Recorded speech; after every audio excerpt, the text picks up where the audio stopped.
नित्यं बद्धा पचायिनो चत्तारो धम्मा बढ़न्ति आयुर्वर्णो सुखं बलम् यो च वसतं जीवे दोषिलो असमाहितो एकाहं जीवतं सेयो शीलवन्त सजायिनो यो च वसतं जीवे कुसितो न वीर्यो एकाहं जीवितं सेयो वीर्यमारमतो दलम् यो च वसतं जीवे अपसम् उदयपयम् एकाहं जीवतिं सेयो पसतो उदयभयम् यो च वसतं जीवे अपसम् अमतं पदम् एकाहं जीवितं सेयो पसतो अमतं पदम् यो च वसतं जीवे अपसम् धम्मम् उत्तमम् एकाहं जीवितं सेयो पसतो धम्ममुत्तमम्।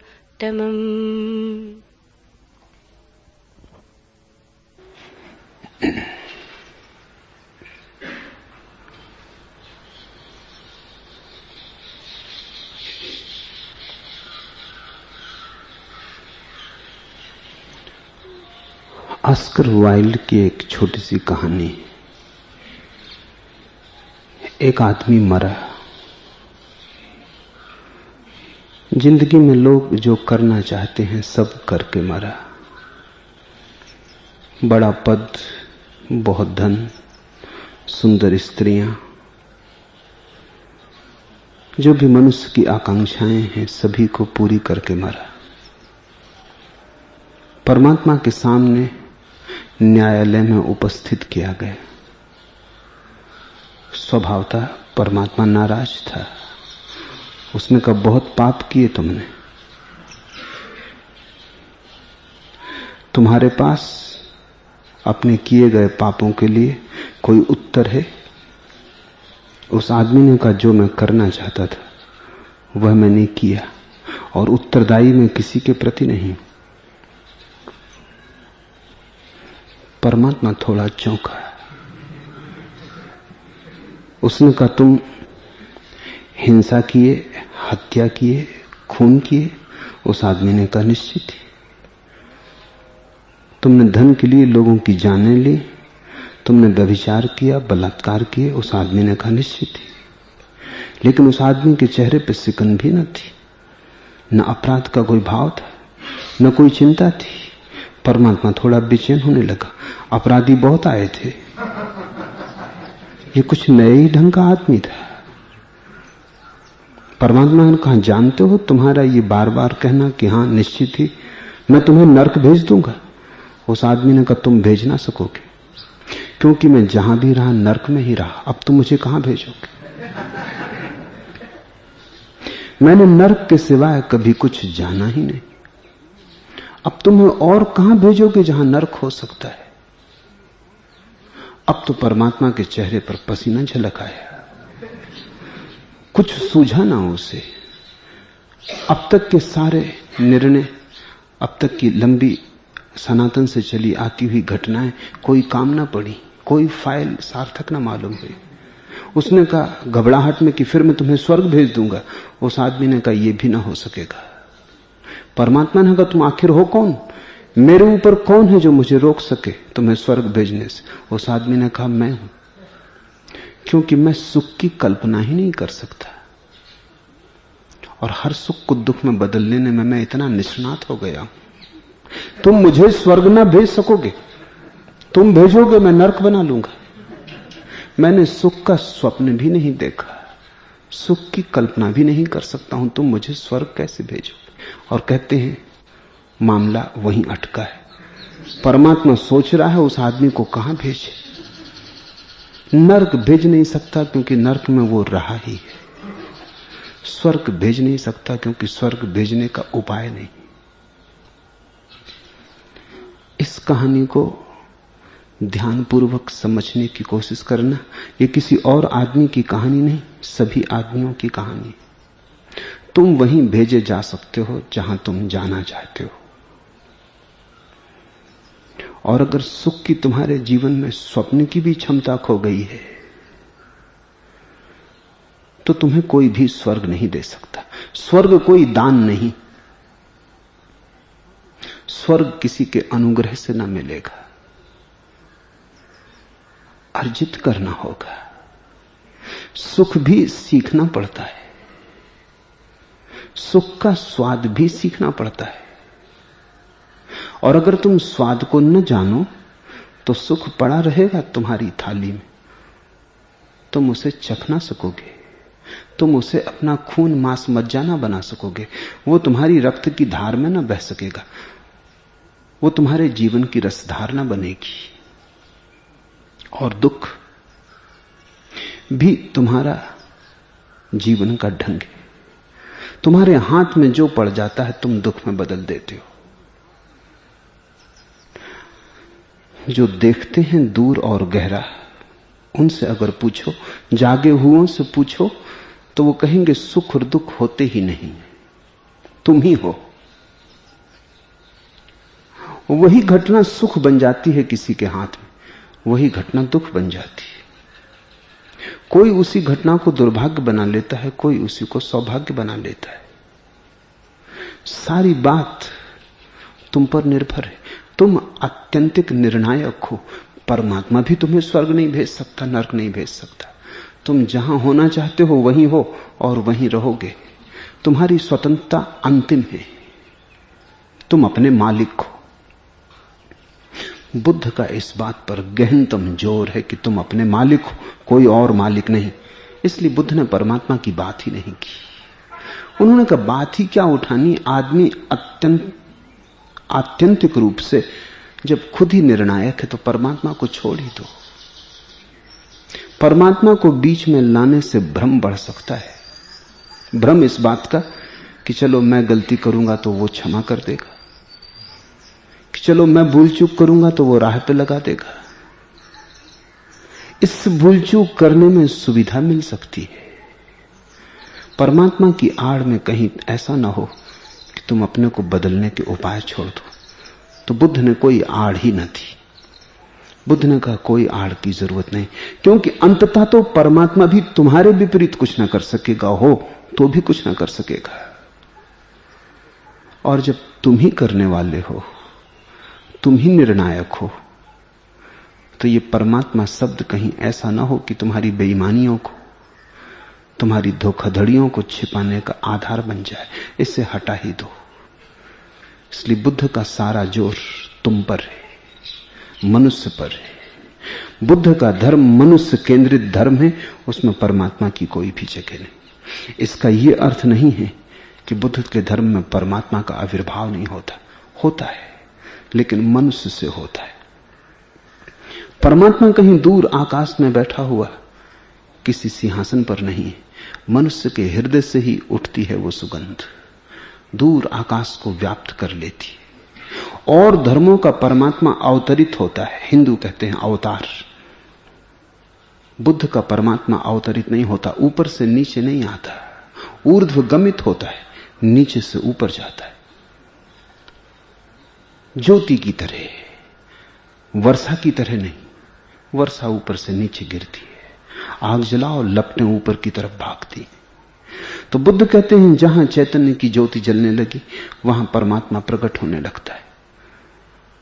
तुम जब पूरे जल जाओगे, जब तुम्हारे भीतर सारा कचरा कूड़ा जल जाएगा, तुम खालिस कुंदन हो जाओगे, एक शुद्ध लपट रह जाओगे जीवन चेतना की, बोध की, प्रकाश की। तुम ही परमात्मा हुए। अभी तुम जो हो उसके कारण भी तुम ही हो, कल तक तुम जो थे उसके कारण भी तुम ही थे, कल भी तुम जो होगे उसके कारण भी तुम ही हो। इस बात को ख्याल में ले लेना, यह आधारभूत है। बुद्ध के साथ बचने का उपाय नहीं, लुका छिपी ना चलेगी। बुद्ध ने आदमी को वहां पकड़ा है जहां आदमी सदियों से धोखा देता रहा है। बुद्ध ने मनुष्य को छिपने की कोई ओट नहीं छोड़ी। इसलिए बुद्ध का साक्षात्कार आत्म साक्षात्कार है। बुद्ध को समझ लेना, अपने को समझ लेना है। बुद्ध के साथ पूजा ना चलेगी, प्रार्थना ना चलेगी। बुद्ध के साथ भिक्षा पात्र न चलेगा। बुद्ध के साथ तो आत्मक्रांति, रूपांतरण, खुद को बदलने का दुस्साहस। पहला सूत्र है, जो अभिवादनशील हैं और जो सदा वृक्षों की सेवा करने वाला है, उसकी चार बातें धर्म बढ़ती हैं: आयु, वर्ण, सुख और बल। एक एक शब्द समझना होगा, क्योंकि बुद्ध जब शब्दों का प्रयोग करते हैं तो वो वैसा ही नहीं है जैसा औरों ने किया है। शब्द तो वही है, लेकिन बुद्ध ने उन पर अर्थों की बड़ी नई कलमें लगाई। जो अभिवादनशील है, बुद्ध ने अभिवादन करने को तो कोई भी नहीं छोड़ा, परमात्मा है नहीं। ऐसे तो कोई चरण नहीं है जहां सिर झुकाना हो, लेकिन फिर भी सिर झुकाने की कला को स्वीकार किया। इसलिए बात जरा सूक्ष्म हो जाती। स्थूल पैर हो तो सिर झुकाना बड़ा आसान। एक बार भरोसा कर लिया कि परमात्मा है, पैर है, झुक गए। झुकना सहज हो जाता है पैर हो तो। बुद्ध कहते हैं पैर तो यहां कोई भी नहीं, यहां कोई नहीं है जिसके सामने झुको, लेकिन झुकने की कला मत भूल जाना। इसलिए बात जरा सूक्ष्म और नाजुक हो जाती। गहरी समझ होगी तो ही पकड़ में आएगी। स्थूल बुद्धि की भी पकड़ में आ जाता है कि ये पैर छूने योग्य हैं, क्योंकि इनसे पाने योग्य कुछ है, तो छूना भी व्यवसाय हो जाता है।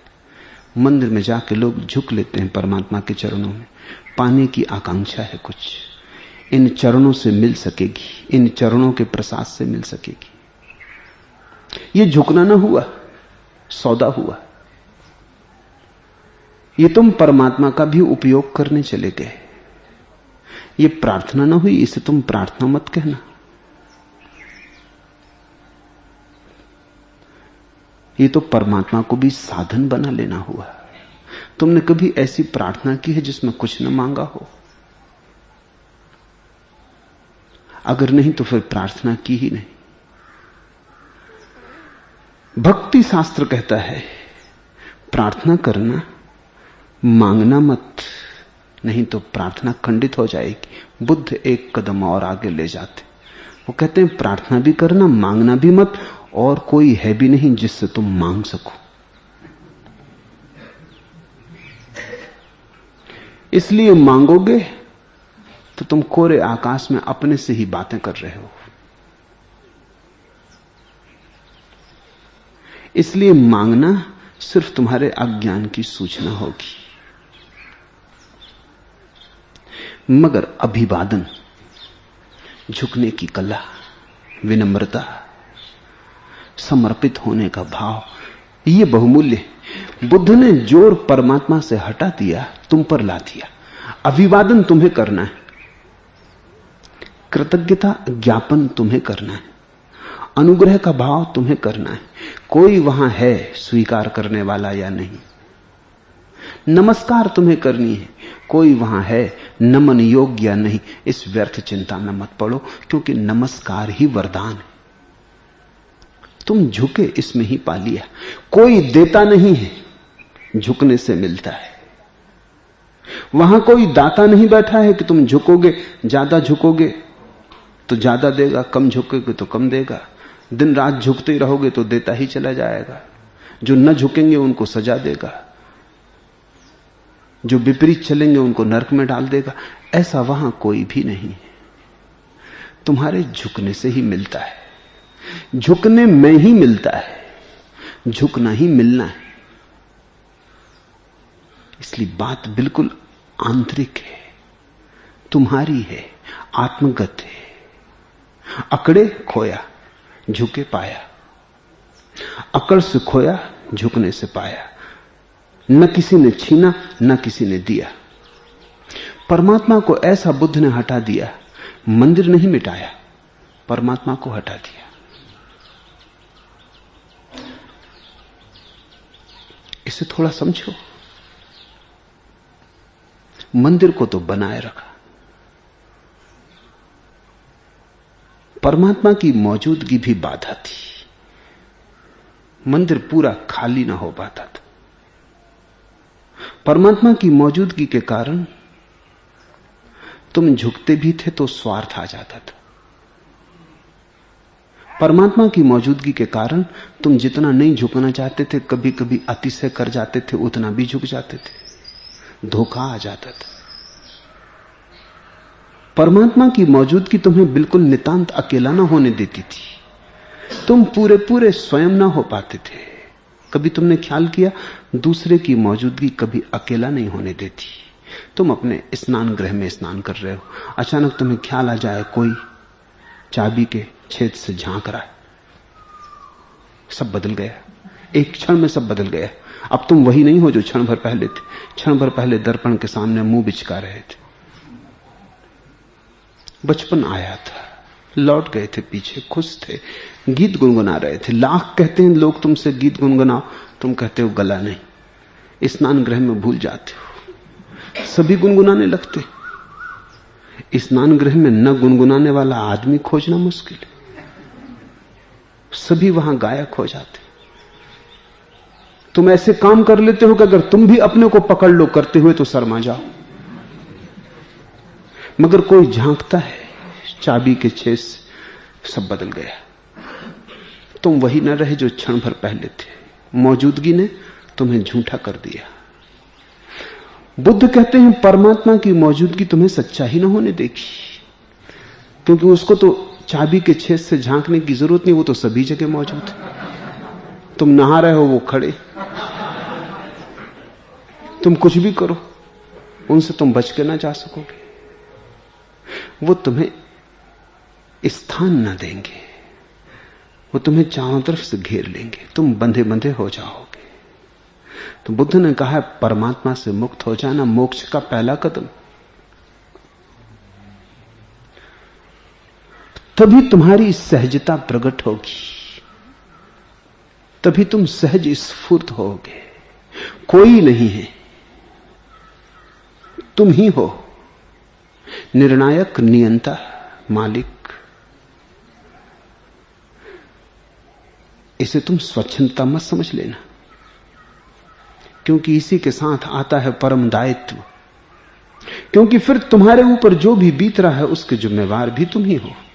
दुख पाया तुम्ही ने बोया होगा, नरक आया तुमने ही निमंत्रण भेजा होगा, अंधेरे ने घेर लिया है तुमने ही रचा होगा, तुमने ही सजाया होगा, मांगा होगा किसी अज्ञान के क्षण में आ गया है। अब मांगने और आने में समय का फासला रहा होगा, लेकिन बिना तुम्हारे मांगे कुछ भी नहीं आता। फसल तुम वही काटते हो जिसके तुम बीज बोते हो। स्वच्छंदता नहीं है, स्वतंत्रता है। लेकिन स्वतंत्रता परम दायित्व है। अब तुम किसी और पर बोझ न रख सकोगे। भगवान को मानने वाला तो बोझ रख सकता है। वो कहता है तूने दिया, तूने ऐसा करवाया, हम क्या करें। वो तो अपनी गठरी को परमात्मा के कंधों पर रखने की उसे सुविधा है। बुद्ध के पास ये उपाय नहीं। गठरी तुम्हारी है तो कंधा भी तुम्हारा है। उतारनी है तो जिस तरह बनाई है उसी तरह उतारनी होगी। जिस तरह बीज बोए उसी तरह काटने भी होंगे। एक एक बीज को दग्ध करना होगा, तभी तुम्हारे भीतर मुक्ति का प्रकाश होगा जो अभिवादनशील है। इसलिए बुद्ध कहते हैं अभिवादन योग्य तो कोई भी नहीं, लेकिन फिर भी अभिवादनशील तो रहना कठिन होगा। लेकिन अगर समझोगे, बारीक है बहुत, फूल जैसा नहीं, सुगंध जैसा है। फूल को तो पकड़ भी लो, मुट्ठी में बांध भी लो। परमात्मा को मानने वाले की बातें फूल जैसी हैं, सुंदर, मुट्ठी में बांधी जा सकती हैं। बुद्ध की बातें फूल से मुक्त हो गई, सुवास जैसी। अब तुम मुट्ठी भी ना बांध सकोगे। अब बात बड़ी बारीक हो गई, अब सीमाएं हट गई, सब असीम हो गई। अभिवादनशील है जो, उसे बुद्ध चरित्र का पहला चरण मानते। बुद्ध के पास जो जाता दीक्षा लेने, कहता बुद्धम शरणम गच्छामि, संघम शरणम गच्छामि, धम्मम शरणम गच्छामि। किसी ने बुद्ध को पूछा कि आप तो कहते हैं अभिवादन योग्य कोई भी नहीं, फिर कौन के प्रति लोग आकर कहते हैं बुद्ध के शरण जाता हूं?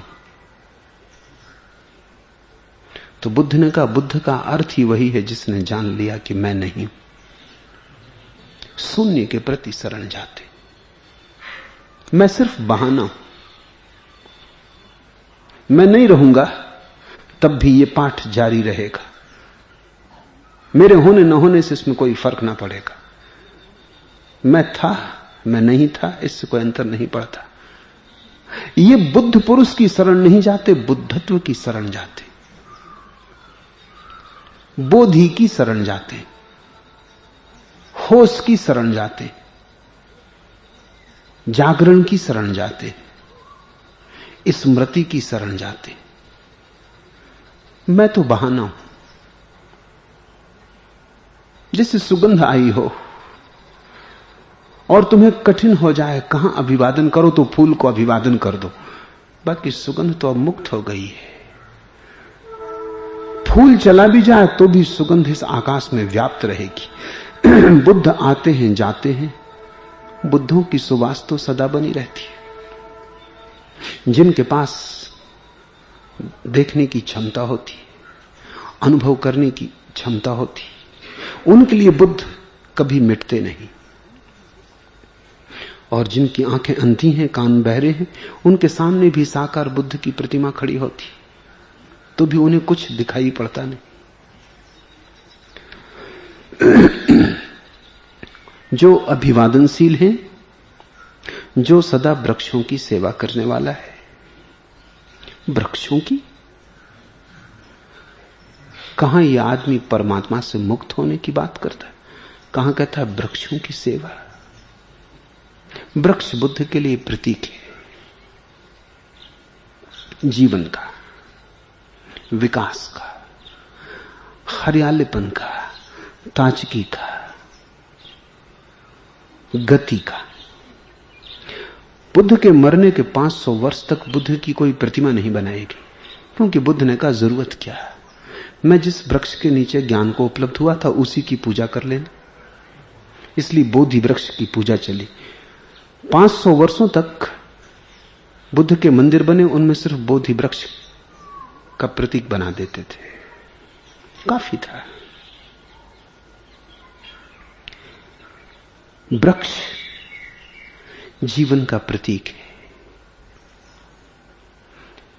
बुद्ध ने कहा बजाय परमात्मा के चरणों में झुकने के क्योंकि परमात्मा के चरणों में झुकना बड़ा आसान है। इतनी महिमापूर्ण घटना के चरणों में झुक के तुम भी महिमावान हो जाते हो। तुमने ख्याल किया, परमात्मा के चरणों में झुकने में भी हो सकता है अहंकार मजा लेता हो।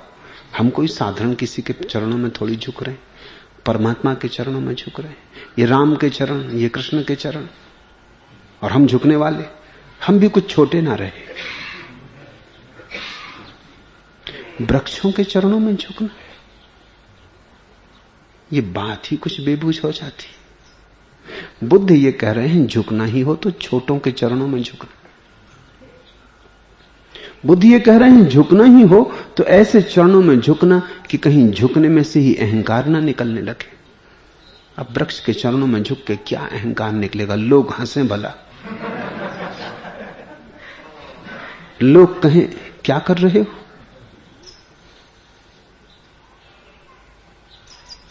मखौल भला उड़ाई जाए, लेकिन कहां संभालोगे अहंकार को? अहंकार तो सहारे चाहता है, अहंकार आकाश की तरफ देखता है। वृक्षों के चरणों में झुकने का अर्थ है पृथ्वी के चरणों में झुकना। वहां जहां वृक्ष की जड़ें, मूल की तरफ झुकना, फूल की तरफ नहीं। परमात्मा तो आखिरी फूल है। अगर हम जीवन को गौर से देखें तो वृक्ष जीवन की पहली झलक है, परमात्मा आखिरी। वृक्ष में पहली बार जीवन गतिमान हुआ है, परमात्मा अंतिम आरोहण है।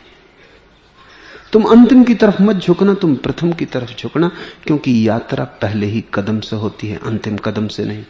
मंजिल भूलो, उसकी कोई फिक्र नहीं, पहले कदम को संभाल लो। बड़ी सौंदर्य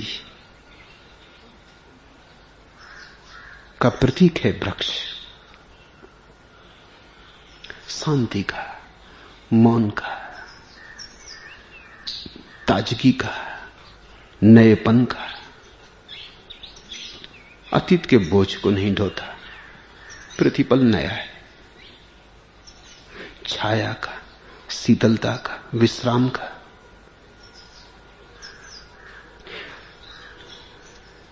देता चला जाता है, दान का। तुम मारो पत्थर भी तो भी फल ही दे देता है। इसलिए बुद्ध ने बड़ी बेबूझ सी बात कही, अभिवादनशील है और वृक्षों की सेवा करने वाला है। उसकी चार बातें बढ़ती, ये चार बातें समझने जैसी। आयु, वर्ण, सुख और बल। कोई बड़ी बातें नहीं मालूम होती। ये भी कोई बात हुई, बुद्ध के मुंह पर शोभा भी नहीं देती। आयु बढ़ा के भी क्या होगा, वर्ण बढ़ने से क्या होगा, शूद्र न हुए ब्राह्मण हुए क्या फर्क पड़ेगा। सुख, सुख तो सब सांसारिक है। और बल, शक्ति, वो तो अहंकार का ही परिपोषण करेगी। नहीं, बुद्ध का अर्थ समझना होगा। आगे के सूत्र साफ हो जाएंगे, तब ख्याल में आ जाएगा। बुद्ध कहते हैं आयु का संबंध समय की लंबाई से नहीं, गहराई से। तुम 100 साल जियो ये सवाल नहीं, तुम एक क्षण ध्यान में जी लो बस। आयु बढ़ी, अमृत का स्वाद लगा।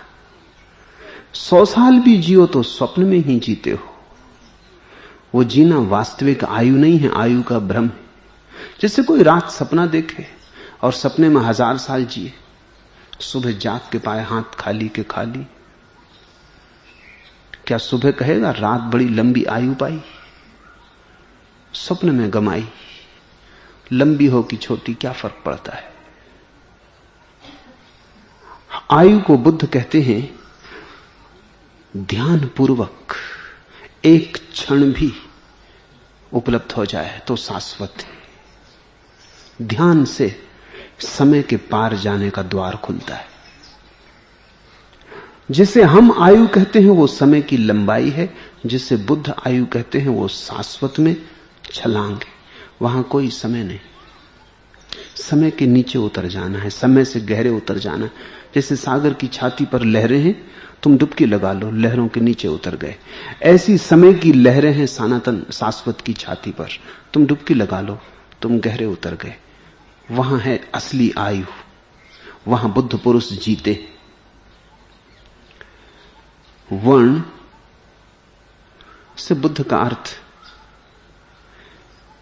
साधारण हिंदू वर्ण व्यवस्था से नहीं, क्योंकि बुद्ध ने कहा है ब्राह्मण वही जो ब्रह्म को जान ले, शूद्र वही जो शरीर को ही सब मान के जिए। तो बुद्ध ने कहा है शूद्र सभी पैदा होते हैं, ब्राह्मण कभी कभी कोई बन पाता है। पैदा तो सभी शूद्र होते, शूद्र होना स्वाभाविक है। ब्राह्मण के घर में भी जो पैदा होता है वो भी शूद्र ही पैदा होता है, लेकिन शूद्र के घर में भी कोई अगर स्वयं के ज्ञान को उपलब्ध हो जाए तो ब्राह्मण हो जाता है। तो बुद्ध का वर्ण आत्मक्रांति का है। बुद्ध कहते हैं जिसने अभिवादन सीखा, जिसने झुकना सीखा, जिसने जीवन के मूल पर श्रद्धा के फूल चढ़ाए, उसके जीवन में शाश्वत उतरता है। शाश्वत के पीछे पीछे ही शुद्धता विलीन हो जाती, जैसे प्रकाश के आने पर छाया अंधेरा खो जाता है, वैसा व्यक्ति ब्राह्मणत्व को उपलब्ध हो जाता है, क्योंकि ब्रह्म को उपलब्ध हो जाता है। शाश्वत यानी ब्रह्म। फिर सुख है। तुमने जैसे सुख कहा वो नाम मात्र को है, पीछे तो दुख ही छिपा है। ऊपर ऊपर सुख लिखा है, भीतर भीतर दुख छिपा है।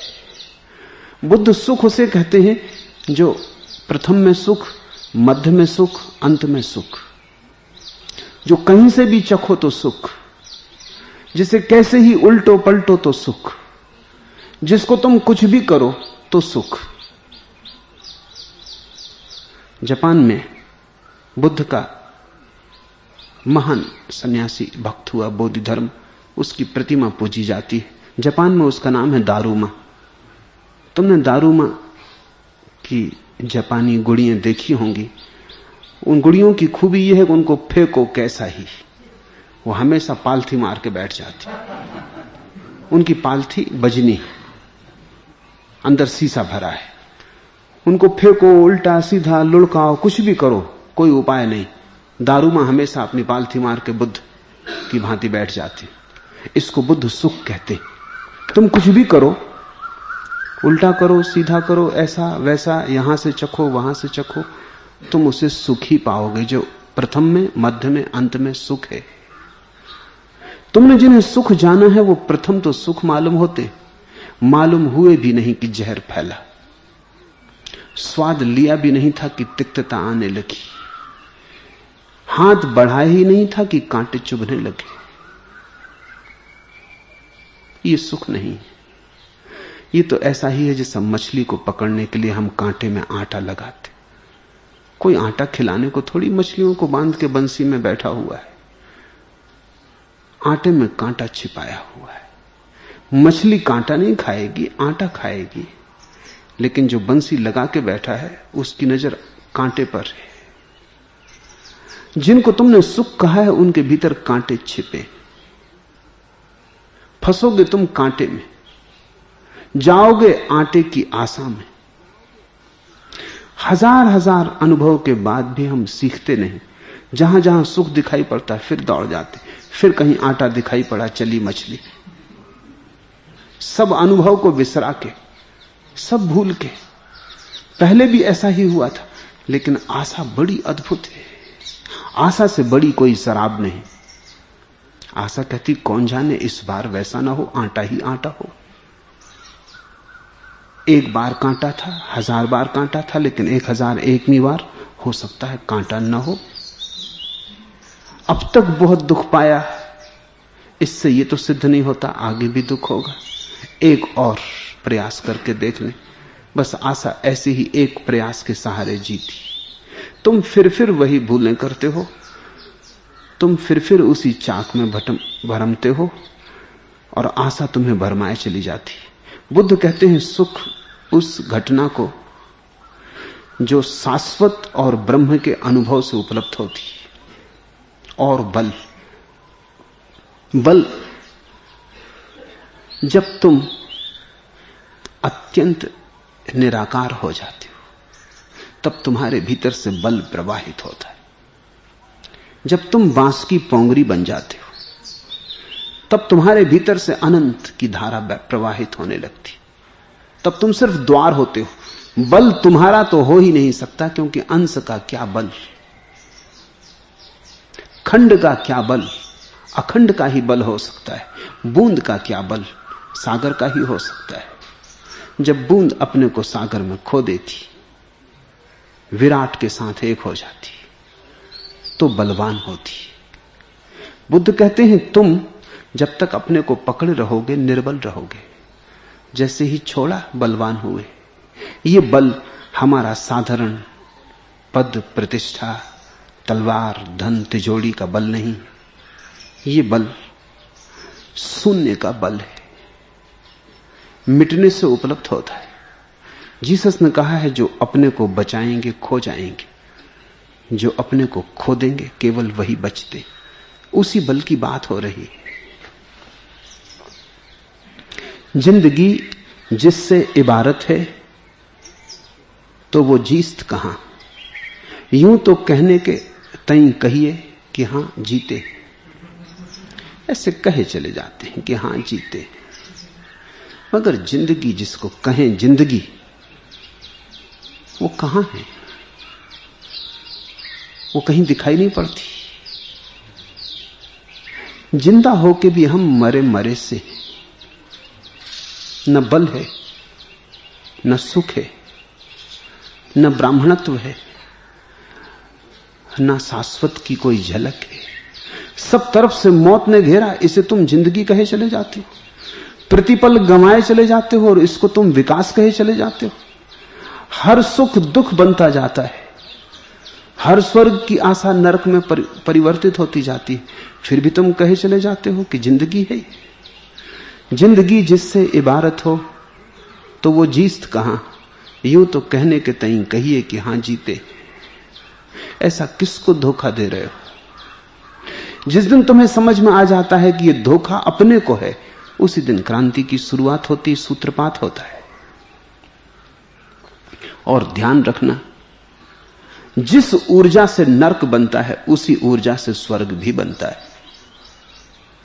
और जिस ऊर्जा से तुम्हारे जीवन में अंधकार आता है उसी ऊर्जा से प्रकाश भी आता है, क्योंकि वे भिन्न नहीं, सिर्फ तुम्हारे देखने का ढंग बदलने की बात है।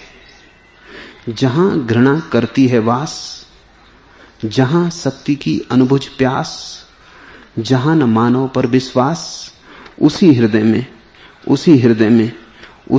में वहीं जग की व्याकुलता का केंद्र। जहां से तुम्हारे भीतर अनबुझ प्यास उठती है शक्ति की, और तुम दौड़ पड़ते हो धन पाने, पद पाने, वहीं से, उसी केंद्र से समझ के साथ जब ये दौड़ उठती है तो तुम पद पाने नहीं, परम पद पाने चलते हो।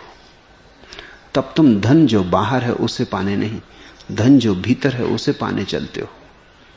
तब तुम जिस जिंदगी का अंत आज नहीं कल कब्र में हो जाएगा, उस जिंदगी पर समय व्यय नहीं करते, तुम उस अमृत की खोज में लग जाते हो जिसका कोई अंत नहीं। पर आदमी स्थगित किए चला जाता है। ऐसा भी नहीं है कि तुम्हें इन बातों का स्मरण न आता हो, नहीं, इतना ना समझ भी मैंने नहीं देखा कि जिसको इन बातों का स्मरण ना आता हो। लेकिन तुम कहते हो कल, बस कल कर लूंगा, था यही रोग मेरा, दिन गुजर गए वे हाय, क्या हाथ आया। तुम कहते हो कल, बात तो जस्ती। मेरे पास लोग आ जाते, वो कहते हैं बात जस्ती, अभी समय नहीं आया। समय कब आएगा? तुमने कुछ इंतजाम किया? कहीं ऐसा ना हो कि मौत पहले आ जाए। समय पर तुम्हारा कोई बस है? तुम मौत को अटका सकोगी थोड़ी देर कि पहले मेरे समय को आ जाने दे, फिर तू आ जाना? अगर तुम मौत को न टाल पाओगे तो कृपा करके कुछ और मत टालो। जिंदगी को तो तुम टाले चले जाते हो, मौत को तुम टाल ना पाओगे। तुम किसे धोखा दे रहे हो? लेकिन कल इतना करीब लगता है कि लगा अब आया, अब आया, आता कभी नहीं। कल इतना पास मालूम होता है कि सोए कि कल हुआ, लेकिन कभी हुआ? आज तक हुआ? जो आज है वो भी कल कल ही था। कल छोड़ा था आज के लिए, आज छोड़ोगे कल के लिए, ऐसा छोड़ते ही चले जाओगे। क्रांति इस तरह की आत्मवंचना से मरती है।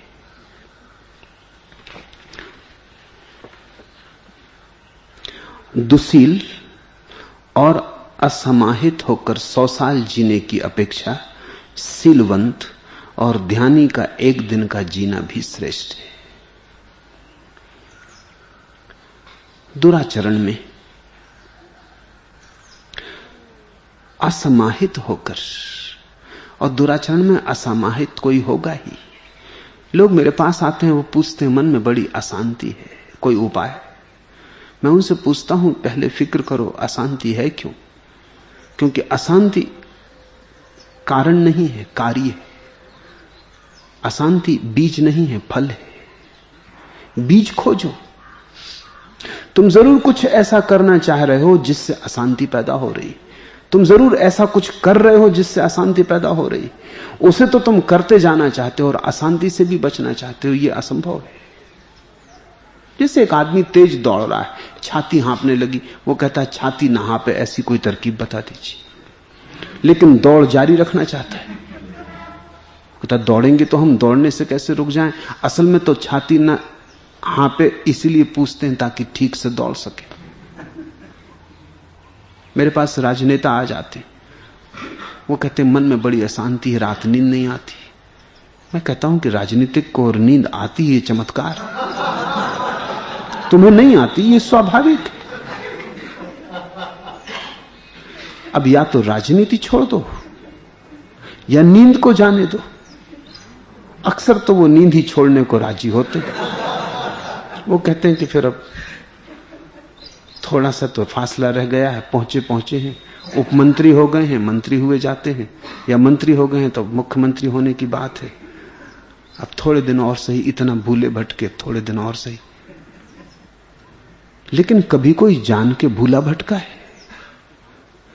ऐसा आदमी दोहरे धोखा दे रहा। वो ये कह रहा हम समझ भी गए कि ये सब भूल चूक है, लेकिन फिर भी अपनी मौत से कर रहे हैं। मौत से कभी किसी ने आग में हाथ डाला है? समझे कि रुक जाता है। दुशील और असमाहित होकर 100 साल जीने की अपेक्षा जीना कहां है? जहां चित्त तनाव से भरा हो, जहां चैन ना हो, जहां चैन की बांसुरी कभी बजी ना हो, जहां कोई शीतल आंतरिक छाया ना हो, जहां विश्राम कर सको, जहां 2 घड़ी सिर टिका के लेट सको, ऐसा कोई स्थल, शरण स्थल ना हो, तो तुम 100 साल जियो। ये ऐसे ही है जैसे कोई 100 साल 110 डिग्री बुखार में जी। ये कोई जीना हुआ? इससे तो मर जाना भी शांति होती, कम से कम विश्राम तो होता। ये तो एक पीड़ा हुई, ये तो एक नरक हुआ। समय की लंबाई से जीने का कोई संबंध नहीं, शांति की गहराई से जीने का संबंध है। उसी को बुद्ध आयु कहते हैं। सीलवंत और ध्यानी का एक दिन जीना भी श्रेष्ठ है। किसको बुद्ध सीलवान कहते हैं? सील का, चरित्र का बड़ा अपशोषण हुआ है। सील के नाम पर, चरित्र के नाम पर लोगों को बड़े झूठे पाखंड सिखाए गए। अक्सर होता है जब कोई बहुत महत्वपूर्ण बात होती है तो उसकी आड़ में धोखाधड़ी चल पड़ती है। जितने परम ज्ञानी हुए सभी ने सील के गुणगान गाए, स्वभावतः सील का सिक्का चल पड़ा। समाज के ठेकेदार, पंडित, पुरोहित, उन्होंने भी सील का नकली सिक्का गढ़ लिया।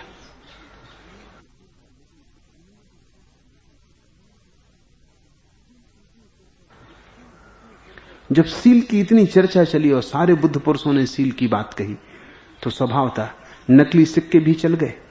नकली सिक्के तभी चलते हैं जब असली सिक्के में कोई बल हो।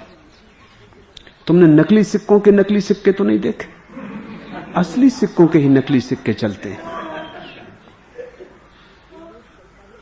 जो नोट चलता ही ना हो उसका कोई नकल करके भी क्या करेगा। जो दवा खुद ही ना बिकती हो, असली ना बिकती हो, उसकी नकली कोई क्या तैयार करेगा। नकली तो सिर्फ इतनी खबर देती है वो असली के प्रति सम्मान है, वो असली की प्रशंसा है, नकली का होना। सील की बुद्धों ने बात की, लेकिन उनका सील से प्रयोजन बिल्कुल अलग है। और जब तुम्हारे समाज के ठेकेदार, मंदिर मस्जिदों के ठेकेदार सील और चरित्र की बात करते हैं, उनका मतलब बिल्कुल और ही है। शब्द तो वही उपयोग करते हैं लेकिन पीछे उनके अर्थ बिल्कुल अलग है। बुद्ध कहते हैं सील उस जीवन की व्यवस्था को जो तुम्हारे आंतरिक ध्यान से उपजे। इसलिए सीलवंत और ध्यानी एक साथ उपयोग किया है, कहीं चूक ना हो जाए। जो सील तुम्हारे ध्यान के साथ रगा पगा हो, जिस सील में ध्यान की गंध हो, जिस ध्यान में सील की गंध हो, जो सील एक तरफ से सील हो दूसरी तरफ से ध्यान हो, एक ही सिक्के के दो पहलू हो, एक तरफ सील दूसरी तरफ ध्यान, तो ही सार्थक है। अन्यथा चरित्र धोखा हो जाता है, पाखंड हो जाता है। चरित्र दो तरह से निर्मित हो सकता है, बाहर से आरोपित, अंतर से आविर्भूत। लोग कहते हैं ऐसा चरित्र चाहिए और तुम पर थोप देते ये चरित्र झूठा है। तुम करोगे भी, बेमन से करोगे, तुम करोगे भी, करना भी ना चाहोगे, करने से पीड़ा होगी, न करने से भी पीड़ा होगी, तुम अड़चन में पड़ोगे। अगर ये तुम्हारी अपनी अंतर्दृष्टि नहीं है तो तुम करके भी पछताओगे, क्योंकि तुम्हारा मन कुछ और करना चाहता था। तुम शराब पीना चाहे थे, तुम मधुशाला जाने को आतुर थे, लेकिन पैर ना जा सके। बीच में मस्जिद खड़ी थी, मंदिर खड़ा था, पंडित पुजारी खड़े थे। तुम इतनी हिम्मत भी ना जुटा पाए कि मधुशाला जा सकते। तुम लौट पड़े, मस्जिद में नमाज पढ़ने लगे। करना तो था कुछ, समय तो भरना था किसी से, मन को तो उलझाना था कहीं। पूजा की, पाठ किया, प्रार्थना की, लेकिन सब झूठा होगा, सब ऊपर ऊपर होगा, कागजी होगा। भीतर मन मधुशाला के ही सपने देखेगा। न जाओगे मधुशाला तो पछताओगे कि जो करने का मन था वो न कर पाए। ये कुंठा घेरेगी, तुम दबे दबे अनुभव करोगे, तुम्हारा जीवन बोझ रूप हो जाएगा। और अगर तुम गए तो मधुशाला में बैठ के भी तुम सुख न पाओगे, क्योंकि तब अपराध पकड़ेगा कि ये मैंने क्या किया, बुरा किया। मंदिर को त्याग के मधुशाला आया, पुजारी की ना सुनी, साधु की ना सुनी, ज्ञानी की ना सुनी, तब तुम्हारे मन में कांटा चुभेगा। तुम कुछ भी करो, झूठा चरित्र दुख देगा। ऐसा करो पक्ष में या वैसा करो विपक्ष में, झूठे चरित्र ने सुख जाना ही नहीं। फिर कैसा चरित्र सुख जानता है? जो तुम्हारे भीतर, तुम्हारी समझ, तुम्हारी अंतर्दृष्टि से निकलता है। करो वही जो तेरे मन का ब्रह्म कहे, और किसी की बातों पर कुछ ध्यान न दो। मुंह बिचकाएं लोग अगर तो मत देखो, बजती हो तालियां अगर तो कान न दो। चरित्र बड़ी क्रांतिकारी घटना, हुआ तो उल्टा है। समाज में तुम अक्सर जो नपुंसक हैं, कमजोर हैं, उनको चरित्रवान पाओगे। हिम्मत ना जुटा पाए। जाना तो मधुशाला था, मंदिर बीच में अड़ा था, प्रतिष्ठा दांव पे लग जाती। हिम्मत ना जुटा पाए। जाना तो वैश्या तक था, लेकिन रामायण बीच में खड़ी थी, मर्यादा बीच में खड़ी थी। जाना कहीं था, गए कहीं। चाहते थे पूरब, पहुंचे पश्चिम। कमजोरी के कारण। तुम अपने समाज में जिन लोगों को चरित्रवान समझते हो, जरा गौर से देखना, कहीं उनका चरित्र, उनकी कायरता तो नहीं। मैंने तो ऐसा 100 में 99 मौकों पर देखा कि जिनको तुम चरित्रवान कहते हो वो कायर है। उनमें चरित्रहीन होने की हिम्मत नहीं,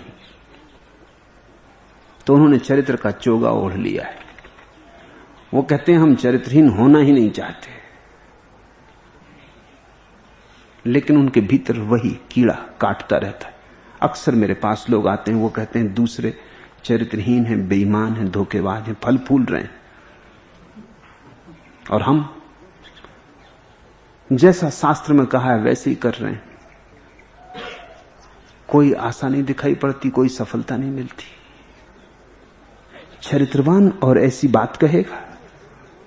निश्चित ही ये चरित्रवान भी अपने चरित्र के द्वारा वही पाना चाहता है जो चरित्रहीनों ने चरित्रहीनता के द्वारा पा लिया है, मगर ये चरित्र भी बचाना चाहता है।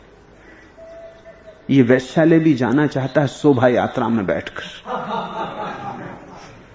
लोग फूल मालाएं चढ़ाएं और वैश्यालय पहुंच जाए। तो जो कुट पिट के पहुंचे हैं वैश्यालय, उनसे इसके मन में ईर्ष्या है। पहुंचना तो इसे भी वही था, मंजिल तो इसकी भी वही थी। हिम्मत ना जुटा पाए। कमजोर चरित्रवान नहीं हो सकता। जो चरित्रहीन ही नहीं हो सका, वो चरित्रवान कैसे हो सकेगा? इसे मुझे फिर से दोहराने दो।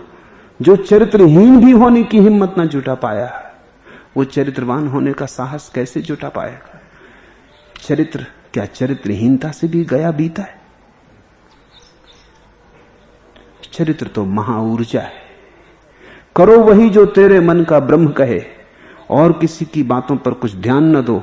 मुंह बिचकाएं लोग अगर तो मत देखो, बजती हो तालियां अगर तो कान न दो। और तब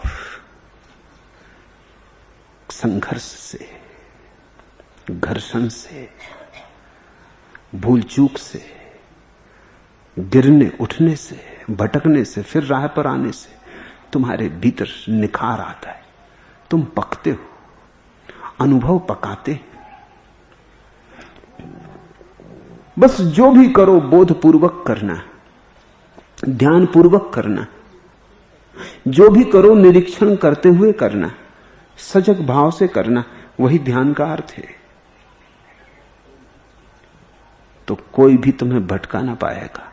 आज नहीं कल तुम्हारे भीतर उस सील की गंध उठेगी जो किसी के द्वारा आरोपित नहीं, जिसे तुमने अर्जित किया, जो तुम्हारी संपदा है, जिसके तुम मालिक हो, जो तुम्हारी अपनी अंतर्दृष्टि का, तुम्हारे वाह जीवन में फैलाव और विस्तार है। वो तुम्हें आभा मंडल की तरह घेरे रहेगा। नर का भूषण विजय नहीं, केवल चरित्र उज्जवल है। लेकिन उज्जवल चरित्र का अर्थ दूसरों की व्याख्या नहीं है। किसको दूसरे उज्जवल चरित्र कहते हैं इससे कोई संबंध नहीं है। उज्जवल चरित्र का अर्थ है ध्यान के उजाले में पाया गया, अपने बोध से पाया गया। फिर दुनिया चाहे तुम्हें चरित्रहीन कहे, बहुत बार ऐसा हुआ है। दुनिया ने जिन्हें चरित्रहीन कहा, समय ने बताया वे चरित्रवान थे, और दुनिया जिन्हें चरित्रवान मानती रही, वे कहां खो गए, धूल में कहां मिट गए, उनका कुछ पता नहीं। जीसस को लोगों ने चरित्रहीन कहा। जीसस से बड़े चरित्रवान व्यक्ति को तुम खोज सकोगे, लेकिन चरित्रहीन कहा न केवल कहा, बल्कि उनकी अदालतों ने पाया कि वो चरित्रहीन है, फांसी लगा दी। सुकरात को जहर दिया, क्योंकि अदालत ने तय किया कि वो चरित्रहीन है। अदालत ने जो जुर्म लगाए सुकरात पे, उस पे एक था कि न केवल वो खुद चरित्रहीन है, वो दूसरों को भी चरित्रहीनता के लिए उकसाता है। यही तो जुर्म मुझ पे भी लगता है। लेकिन जिन्होंने जुर्म लगाया था वो कहां खो गए? उनका नाम भी किसी को याद नहीं।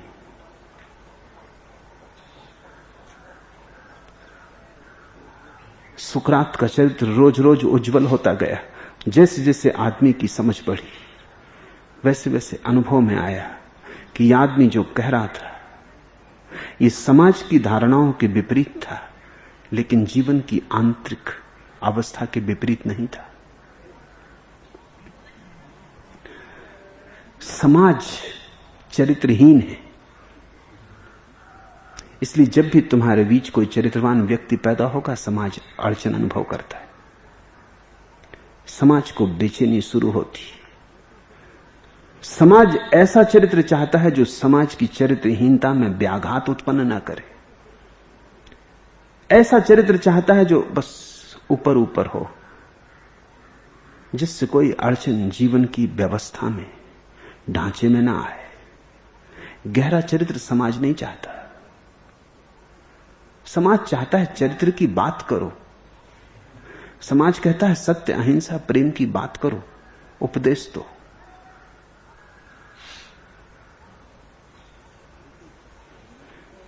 लेकिन सच्चे बनने की चेष्टा ही मत करना, नहीं तो सारा समाज विपरीत हो जाएगा। बाप अपने बेटे से कहता है सच बोलो। फिर कोई आया है मेहमान, घर के बाहर खड़ा है, और बाप बेटे से कहता है कह दो घर में नहीं। और वो बेटा कहता है सच बोलूं, तब अड़चन शुरू होती।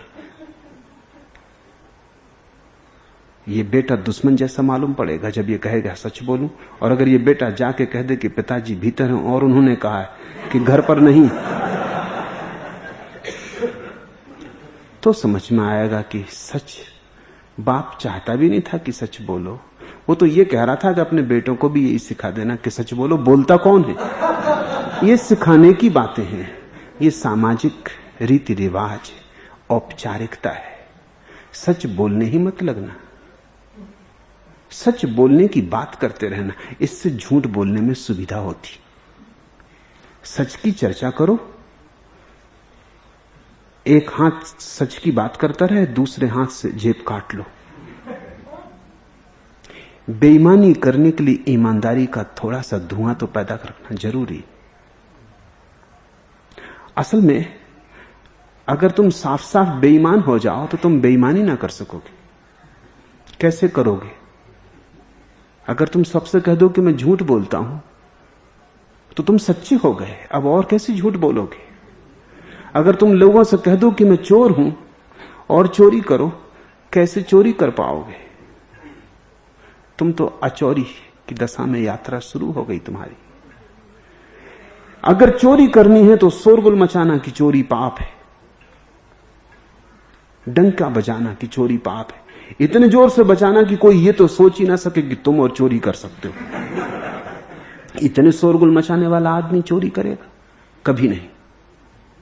जिनकी तुम चोरी करोगे वो भी ये भरोसा ना कर सकेंगे कि ये आदमी और चोरी करेगा। तो चोर को अगर समझ हो तो वो अचोरी की शिक्षा देता है। झूठे को अगर थोड़ी अकल होती तो वो सच का शास्त्र फैलाता है। उसी के सहारे झूठ चलता है। झूठ के पास अपने पैर नहीं, उसको सच के पैर उधार लेने पड़ते। बेईमानी के पास अपना बल नहीं, उसे ईमानदारी की आत्मा उधार लेनी पड़ती है। अधर्म खुद नहीं चल सकता, पंगु है, उसे धर्म के कंधे पे बैठना पड़ता है। इसलिए तो मंदिरों के गहराई में तुम खोजोगे तो धर्म को ऊपर, अधर्म को भीतर पाओगे। पाखंड जी सकता है तभी जब वो घोषणा करता रहे कि पाखंड नहीं हूं मैं, यही है सत्य। प्रचार जारी रहे, सदियों का प्रचार झूठ को सच जैसा बताने लगता है। चरित्र का अर्थ है किसी के द्वारा थोपी गई धारणाओं का अंधानुकरण नहीं, अपनी ही आंख से परखे गए मार्गों का अनुसरण है।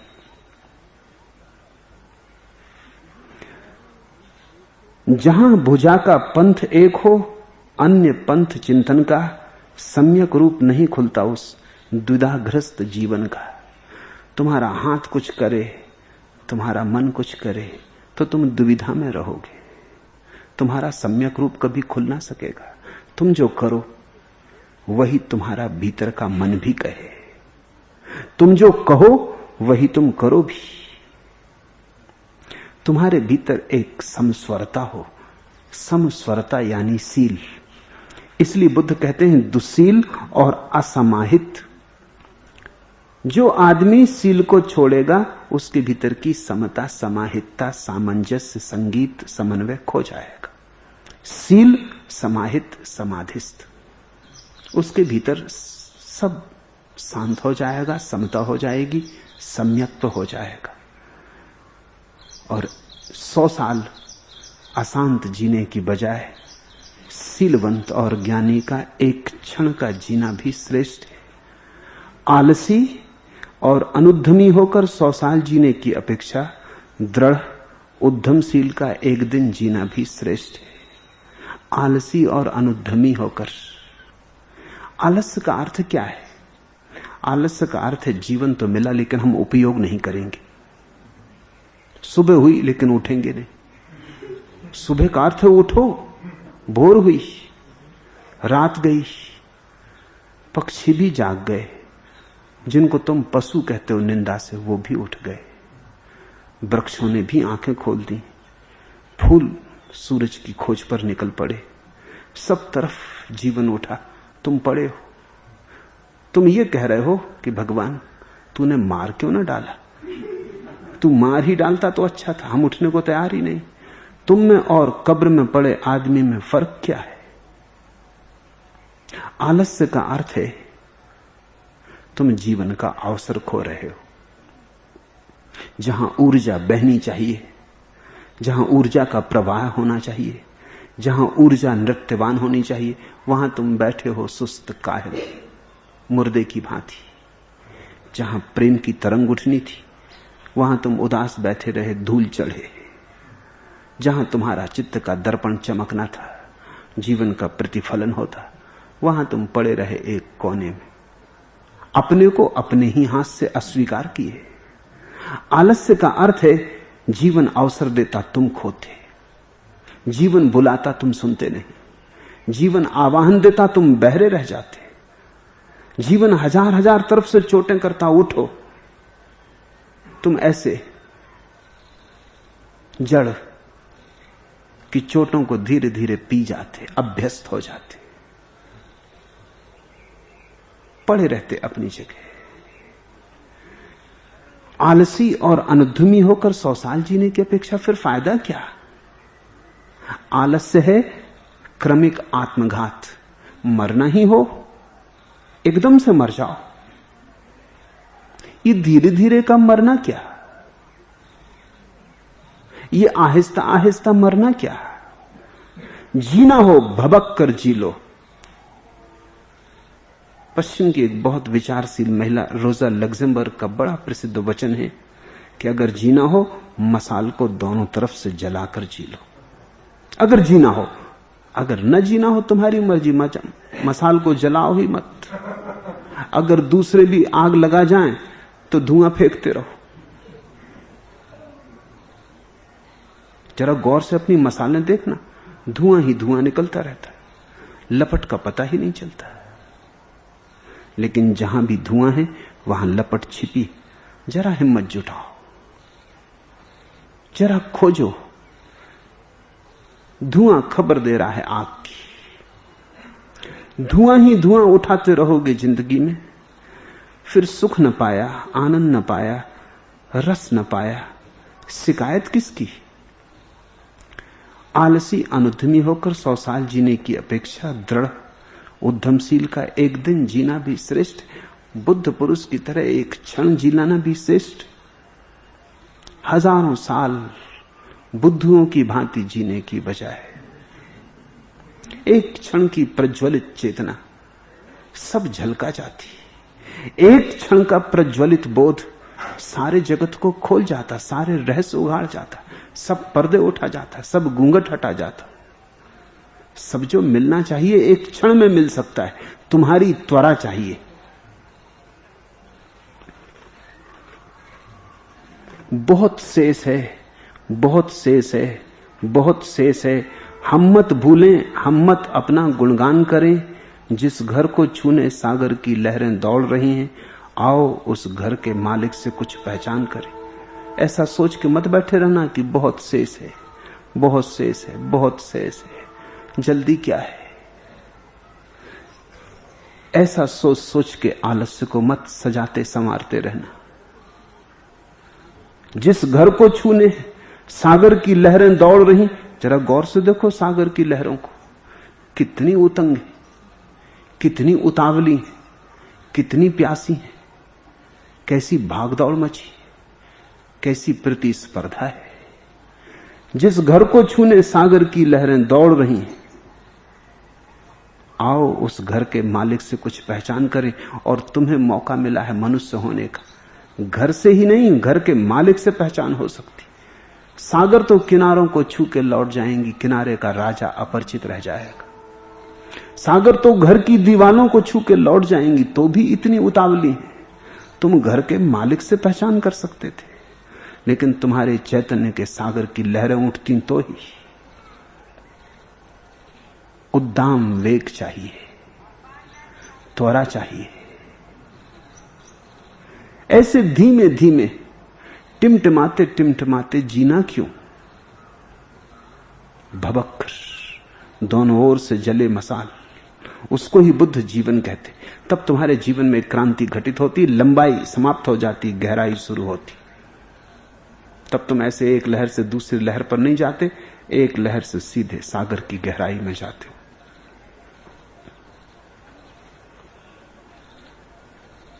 उत्पत्ति और विनाश का दर्शन किए बिना 100 साल जीने की अपेक्षा उत्पत्ति और विनाश के दर्शन का एक दिन जीना भी श्रेष्ठ है। तुम्हें यही पता नहीं कहां से आते हो, कहां जाते हो, कौन है, फिर भी तुम किस मुंह से कहते हो जीवित हो। और इससे बड़ी बेहोशी क्या होगी, और सोयापन क्या होगा, नींद में और जागरण में और फर्क क्या होगा। न पता कहां से आते, न पता कहां जाते, न पता क्यों है, क्या है, किस लिए है। ये कैसे तुम लकड़ी के एक टुकड़े की तरह नदी में बहे चले जाते हो। न कोई गंतव्य है, न कोई दिशा है,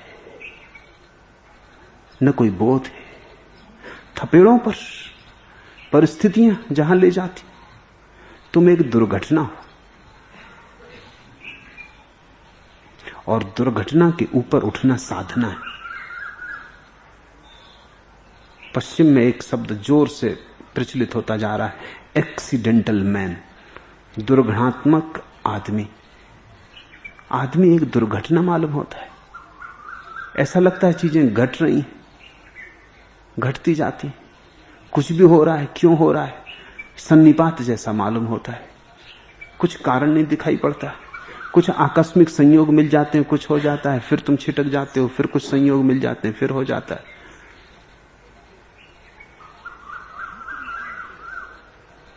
भीतरी कोई जैसे समस्वरता नहीं है जीवन में।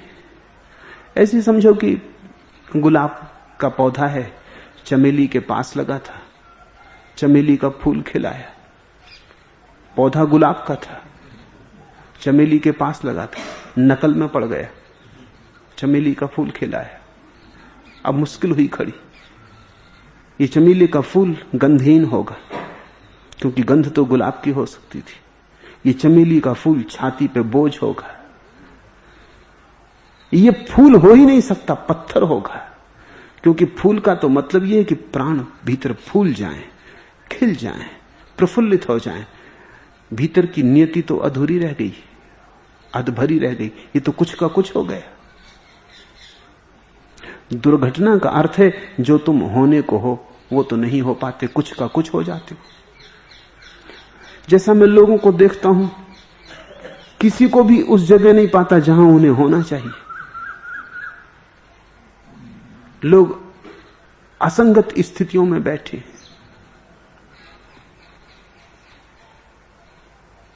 एक मित्र 10 दिन पहले वापस इंग्लैंड गए, संन्यास्त हुए, दांत के डॉक्टर हैं, 10 साल से दांत के डॉक्टर हैं, छोड़ना चाहते हैं, परेशान हैं। संगीतज्ञ होने की धुन थी सदा से, अब संगीतज्ञ और दांत का डॉक्टर, कोई लेना देना नहीं। दांतों की कटकटाहट सुनी है, संगीत सुना कभी? मैंने पूछा 10 साल, बोले सोचने में ही।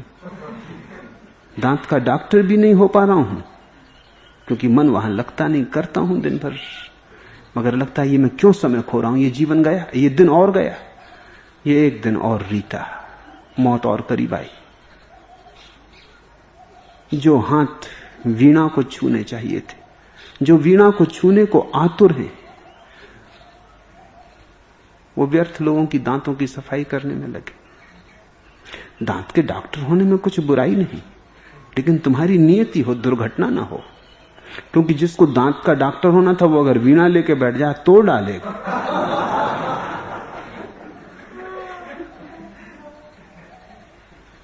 उनका वीणा वादन लोगों के प्राणों में शांति न लाएगा, घबराहट ले आएगा, वो लोगों की शांति को नष्ट कर देंगे। जिसको जो होना है वही हो।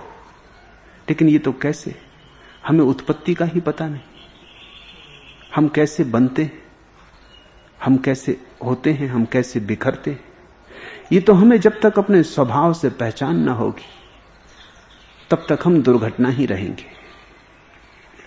बुद्ध कहते हैं, उत्पत्ति और विनाश का दर्शन किए बिना 100 साल जीने की अपेक्षा उत्पत्ति और विनाश के दर्शन का एक दिन जीना भी श्रेष्ठ है। जिसने ठीक से देख लिया कहां से आता हूं, क्या है मेरा मूल स्रोत, कहां जाता हूं, क्या है मेरा गंतव्य, तो कई बातें दिखाई पड़ जाएंगी। एक बात तो यह दिखाई पड़ेगी कि शरीर पैदा होता है, शरीर समाप्त हो जाता है। क्या मेरे भीतर कुछ और है जो न कभी पैदा होता न कभी समाप्त होता? अगर शरीर को तुमने गौर से देख लिया तो तुम्हें उस सनातन का स्वर भी भीतर सुनाई पड़ने लगेगा जो न कभी शुरू हुआ और न कभी समाप्त होता। अभी तो तुमने शरीर की मंजिल को अपनी मंजिल समझ रखा है, वही दुर्घटना हो गई। अभी तुमने आजीविका को जीवन समझ रखा है, वही दुर्घटना हो गई। जीवन कुछ और है, सिर्फ रोटी रोजी कमा लेना ही नहीं। रोटी के ही सहारे कौन कब जी पाया है? रोटी जरूरी है, पर्याप्त नहीं, बिना उसके न जी सकोगे। लेकिन अगर उसी से जिए, जीना न जीना बराबर है।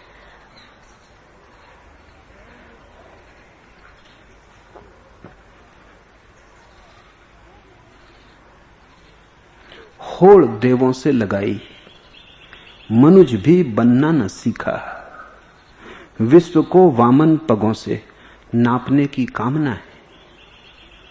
आदमी क्या से क्या नहीं होना चाहता, लेकिन वही नहीं हो पाता जो हो सकता था। होड़ देवों से लगाई, मनुज भी बनना न सीखा, विश्व को वामन पगों से नापने की कामना है। पहले तुम वही हो जाओ जो तुम हो सकते हो। पहले अपनी नियति को पहचान लो। पहले तुम वही हो जाओ जो तुम हो। तुम्हारा होना ही तुम्हारा भाग्य है। उसकी पहचान के बिना इर्द गिर्द तुम कितने ही चक्कर काटो, तुम दुर्घटना ही रहोगे। कहां से बढ़ के पहुंचे हैं कहां तक इल्म फन साकी, मगर आसूदा इंसान का न तन साकी न मन साकी। कितना ज्ञान बढ़ गया, कितना इल्म, कितना फन, कितनी कला, कितना विज्ञान, लेकिन न आदमी के तन को शांति है न मन को शांति है। कहां से बढ़ के पहुंचे हैं कहां तक इल्म फन साकी, मगर आसूदा इंसान का न तन साकी न मन साकी। कहीं कुछ भूल हो रही। स्वभाव से पहचान नहीं बैठ रही। इल्म और फन किसी और मार्ग पर लिए जा रहे हैं। आदमी कुछ और होने को बना था। आदमी के भीतर कुछ और है जो उसे तृप्त करेगा, उसकी प्यास को बुझाएगा, और इल्म और फन कुछ और बताए जाते। जरा ध्यान रखना, दुर्घटना इतने जोर से घट रही है, घटती रही है कि बहुत संभावना है तुम भी धोखे में आ जाओ। अक्सर ऐसा होता है, लोग अनुकरण में लग जाते। तुमने देखा किसी ने नया मकान बनाया, बस तुम्हें जरूरत न थी क्षण भर पहले तक इस नए मकान की। क्षण भर पहले तक तुमने स्वप्न भी ना देखा था इस मकान का। क्षण भर पहले तक तुम्हें ख्याल भी न था कि अपने पास जो मकान है वो ठीक नहीं। किसी और ने मकान बनाया, बस अनुकरण पैदा हुआ, चले तुम। अब तुम भूल ही गए कि इस मकान को बनाने में वर्षों लगेंगे। ये जरूरत है तुम्हारी? ये तुम सच में चाहते हो? वर्ष इस पर खराब करने जैसे हैं? इसे सोच के समझ के होश से तुम चुन रहे हो कि सिर्फ एक पागलपन ने, एक जुनून ने पकड़ा कि पड़ोसी के पास है, मेरे पास क्यों ना हो? किसी के पास कार देख ली, तुम बेचैन हो गए। ध्यान रखना, अनुकरण से जो चलेगा वो थपेड़ों में जिएगा, वो समय को ऐसे ही गंवा देगा। तुम अपनी जरूरत को समझना, अपने भीतर की आंतरिक जरूरत को पहचानना और अपने स्वभाव को देखना कि मेरे लिए क्या हितकर है, मेरी आंतरिक आकांक्षा, अभीप्सा क्या है, मैं क्या पाके सुखी हो सकूंगा। तुम ये मत देखना कि दूसरे क्या पाके सुखी हो गए। पहली तो बात, वो सुखी हुए हैं या नहीं तुम तय नहीं कर सकते। किसी के पास बड़ा मकान है, इससे कोई सुखी हो गया है ऐसा मत सोच लेना। तुमसे छोटे मकान वाले तुमको भी सुखी समझ रहे हैं। किसी के पास बड़ी कार है, इससे वो सुखी हो गया है ऐसा मत समझ लेना। सुख चेहरे पर है, वो दूसरे को दिखाने के लिए। चेहरे बाजारू, उनका हम बाजार में काम लाते हैं, घर पर रख देते, वो मुखौटे। फिर दूसरी बात, हो सकता है दूसरा सुखी हो गया हो, उसके स्वभाव के साथ कुछ तालमेल बैठा हो, लेकिन तुम्हारे स्वभाव के साथ तालमेल बैठेगा? अपनी अभीप्सा को शुद्ध शुद्ध पहचानना जरूरी है आदमी के लिए, ताकि वो दुर्घटनाओं से बच जाए। अन्यथा मैं अनेकों को देखता हूं, वो सब दुर्घटनाओं में ग्रस्त, जहां उन्हें जाना नहीं था चल पड़े। पहुंच जाएं तो परेशान होंगे, क्योंकि तब पाएंगे अरे यहां तो कभी आना ही ना चाहा था। जहां पहुंच गए, जहां पहुंचने के लिए जीवन भर जद्दोजहद की, वहां पहुंच के पता चला कि ये तो अपनी मंजिल ही ना थी। अब लौटना भी मुश्किल हो गया, लौटने का समय भी ना रहा, सांझ हो गई, अब तो रात घिरने लगी, तब वो तड़फेंगे। एक एक क्षण बहुमूल्य है, स्वभाव से उसे कसते रहना।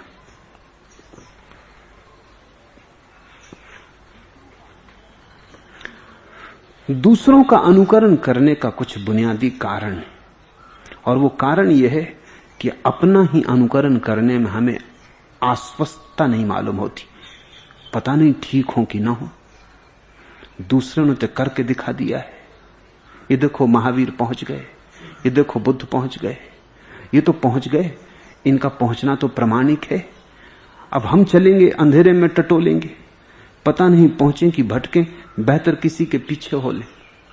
पीछे होने का कारण यह है कि तुम सोचते हो दूसरा पहुंच गया तो अब हम सिर्फ सहारा पकड़ के पहुंच जाएंगे, लेकिन दूसरा अपने स्वभाव को पहुंचा, तुम अपने स्वभाव को पहुंचना थे। बुद्ध के पीछे चलोगे तो तुम भी वहीं पहुंच जाओगे जहां बुद्ध पहुंचे, लेकिन बुद्ध के स्वभाव से उसका तालमेल था, संगीत था, समन्वय था। तुम पहुंच के भी बेचैन रहोगे। इसलिए अनुकरण से कोई कभी नहीं पहुंचता, क्योंकि प्रत्येक व्यक्ति अद्वितीय है, मौलिक है। समझो सबसे, करो अपनी, और करने का है, साहस रखो, भूल से डरो मत। जो भूल से डरा वो जल्दी ही अनुयायी बन जाता है। अनुयायी बनने का मतलब ही यह है कि भूल करने की हम हिम्मत नहीं करते। प्रकाश मेरे अग्रजों का है, परंपरा का है, पौड़ा है, खरा है, अंधकार मेरा है, कच्चा है, हरा है। प्रकाश मेरे अग्रजों का है, परंपरा का है, पौड़ा है, खरा है, अंधकार मेरा है, कच्चा है, हरा है। लेकिन मैं तुमसे कहता हूं, तुम्हारा अंधकार ही तुम्हारे काम आएगा, दूसरों का उधार प्रकाश काम ना आएगा। उधार प्रकाश अपने अंधकार से भी बदतर है, क्योंकि उससे तुम्हारे जीवन का कोई तालमेल ही ना बैठेगा। तुम्हारी टोपी ही तुम्हारे सिर पे बैठेगी, दूसरों के जूते काटेंगे, कभी ढीले पड़ जाएंगे, कभी छोटे पड़ जाएंगे। तुम्हारे पैर का जूता तुम्ही को खोजना बनाना है। तुम भीतर कुछ इतने अनूठे हो कि तुम जैसा न कभी कोई हुआ है न कभी कोई होगा, इसलिए उधार कपड़े मत मांगना। जीने की हिम्मत, साहस रखना, तो ही तुम दुर्घटना से बचोगे। अन्यथा दुर्घटना 100 में 99 मौकों पर करीब करीब निश्चित है। 100 में कोई एक आध सौभाग्यशाली बच पाता है। जो बच जाता है वो बुद्धत्व को उपलब्ध होता है। अमृत पद निर्वाण का दर्शन किए बिना 100 साल जीने की अपेक्षा अमृत पद का दर्शन कर एक दिन जीना भी श्रेष्ठ है। जिसे हम जीवन कहते हैं क्षण भंगुर है, अभी है अभी गया, अभी था अभी ना हुआ, आभास की तरह, चांद के प्रतिबिंब की तरह है। झील में जरा सी झील हिली, चांद का प्रतिबिंब टूटा, बिखरा, चांदी फैल गई। अभी था अभी खो गया। ये जो संसार है स्वप्न से ज्यादा नहीं, क्षण भंगुर है। इसके साथ बहुत माया मोह में मत पड़ जाना, क्योंकि तुम जब तक माया मोह बसा पाओगे ये बदल जाता है, ये बेईमान है, इसका विश्वास मत कर लेना। इधर तुम घर बनाने को तैयार थे तब तक भूमि ही खिसक जाती, तुम जब तक नाव बना के तैयार हुए नदी ही विदा हो जाती। तुम्हारा और इस संसार का कभी मेल ना होगा, क्योंकि ये पल पल भागा जाता, पल पल बदला जाता है। जिसने संसार की क्षणभंगुरता देख ली, उसके ही जीवन में निर्वाण का, शाश्वत का स्मरण शुरू होता है। विकसते मुरझाने को फूल, उदय होता छिपने को चंद, शून्य होने को भरते मेघ, दीप जलता होने को मंद, यहां किसका अनंत यौवन, अरे अहिस्तिर छोटे जीवन। छलकती जाती है दिन रैन, लबालब तेरी प्याली मीत, ज्योति होती जाती है क्षीण, मौन होता जाता संगीत। करो नैनों का उन्मीलन, क्षणिक है मतवाले जीवन। जरा आंख को मीड़ कर देखो, दिया चुकता जाता है।